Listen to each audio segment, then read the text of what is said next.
we're going to have to sell again. May start talking about Aston Villa. What's going on, everybody? Villa and Noir here. Welcome to my channel. Before I get into anything today, make sure you are smashing that like button, you are subscribing to the channel, and more importantly, make sure you're getting involved in the comments. I want to know your thoughts, your feelings, your outputs, your outlooks on all things Aston Villa. So, quick video for me, nothing long, nothing crazy. Yesterday, Aston Villa fans were sent into an absolute tailspin because of this article right here on The Athletic by Jacob Tanswell and Chris Weatherspoon. It says Aston Villa suffered 97 million euro loss in 24-25 season per UEFA report. I'm going to read the first two stanzas and then I'll get into it a little bit. Aston Villa incurred an estimated pre-tax loss of £82 million, 94 million euros in their submissions to UEFA for the 24-25 season.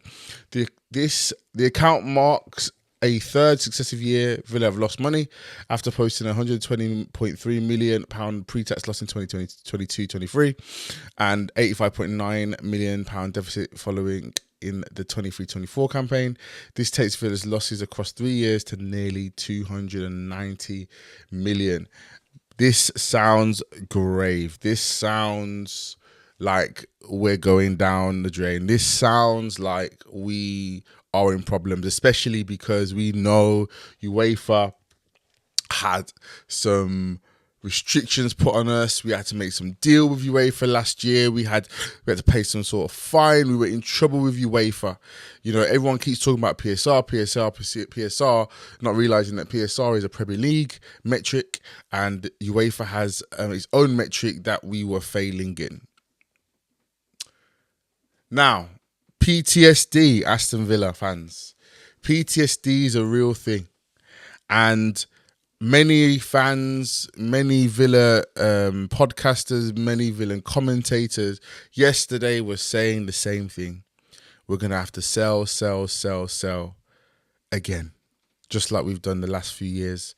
When we sold Douglas Luiz to Juventus to kind of help with our wage bill and help with our expenditure and profit margins, all that kind of stuff there.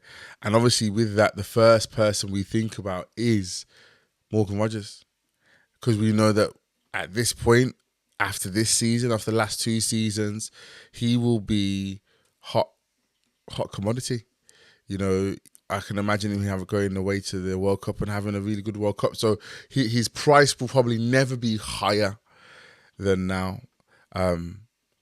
So for the sake of the sustainability of the club, for the sake of us not getting fined, for the sake of us not getting all these things, this is the rhetoric that we're coming with.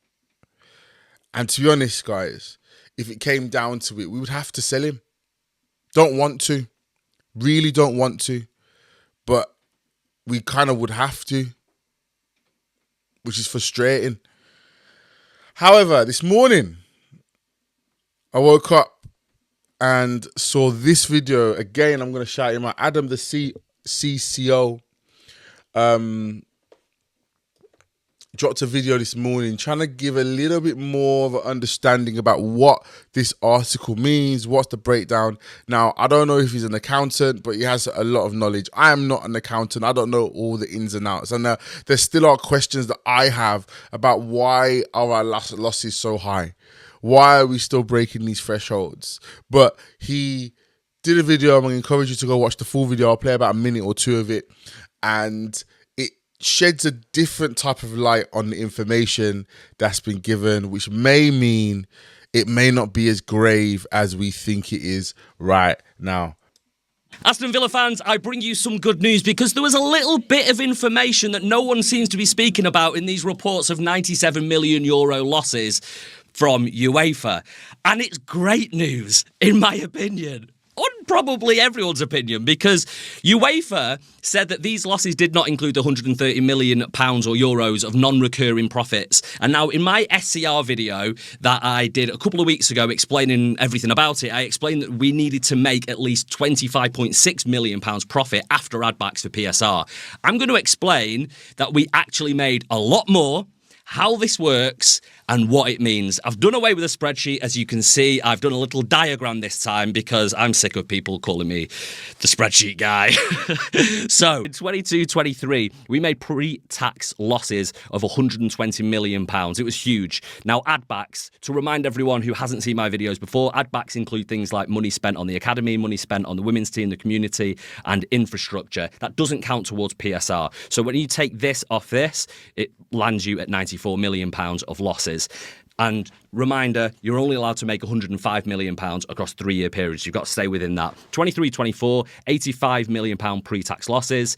Add-backs is £39 million in that year. These are all on company house, by the way. This isn't estimated. This is just what it is. That meant in PSR, it was minus £46 million. This is why I said we need to make a minimum of 25.6 million after the PSR add-backs. Now, what they've said is we've effectively made profit last season of £30 million, there or thereabouts. That is the estimate. That isn't on company's house yet. But £30 million profit, that's great. Yet the headline is Aston Villa make pre-tax loss. We've made a profit. So with add-backs, let's say it was the same as last season. I don't know whether it will be or not, but it'll be there or thereabouts. That means that we've made a PSR profit of 69 million. That means that we are way below now, way below the £105 million cap. We're actually at 71 million. Now, this is good news because this year, the 22-23 comes out. I'm going to stop it there because I want you to go and watch the whole thing. Make sure you give him a follow and make sure you give him a subscribe as well. All things Aston Villa and football across the board when it comes to finance stuff. Now, I can't take this as full gospel, but from what he's explained, and obviously he's talking more about PSR, but PSR can give an indication about where we're standing even with the UEFA restrictions. And one thing that I would say that is really important for here is that he said that we're predicting a profit for last season, which then changes everything for us moving forward. We might actually be able to start spending soon. But one thing that is pivotal, because what was it about the 24-25 season that probably would have boosted our revenue, probably would have boosted our income? Champions League football. So I can't imagine that what's going to come out for this particular year, 25-26, is going to be the same as last year. But this is why it is imperative that we get Champions League football this year. Like beyond the cachet, beyond the fact that we're playing in Europe's premier competition, this is about money. There is a financial necessity for Aston Villa to make the Champions League, which you know what, and what frustrates me even more here is the fact that we were so close last year. And if it wasn't for a poor refereeing decision in Manchester, it could have been so different. So I'm thinking about going to Old Trafford in 2 weeks' time. And I know we don't have a great record there, but listen, we've got to remember what they did to us. They took, not only did they take away Champions League football, but they took away some of our financial stability. They took away some of our ability to go out and do more. And if that's the case, there has to be part of us as a club, part of us as a team that gets tribal about this in our response.